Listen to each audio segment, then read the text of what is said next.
টাঙ্গাইলের ঘাটাইলে দেশীয় জাত ও আধুনিক প্রযুক্তির সমন্বয়ে প্রাণী সম্পদ উন্নয়নের লক্ষ্যে দিনব্যাপী প্রাণী সম্পদ সপ্তাহ ও প্রদর্শনী অনুষ্ঠিত হয়েছে। অনুষ্ঠানটি গত ২৬শে নভেম্বর উপজেলা প্রাণী সম্পদ অধিদপ্তর, ভেটেরিনারি হাসপাতাল ও প্রাণী সম্পদ ডেইরি উন্নয়ন প্রকল্প, মৎস্য ও প্রাণী সম্পদ মন্ত্রণালয়ের আয়োজনে অনুষ্ঠিত হয়।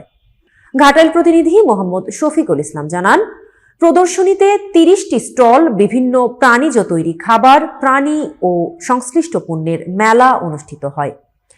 এছাড়া মেলার মধ্যে শোভাযাত্রা ও প্রদর্শনী পরিচালিত হয়। উপজেলা প্রাণী সম্পদ কর্মকর্তা ডাক্তার বাহার উদ্দিন সারোয়ার রিজভির সভাপতিত্বে অনুষ্ঠান পরিচালনা করেন ভেটেরিনারি সার্জন জাফরুল হাসান রিপন। প্রধান অতিথি হিসেবে উপস্থিত ছিলেন উপজেলা নির্বাহী অফিসার মোহাম্মদ আবু সাইদ।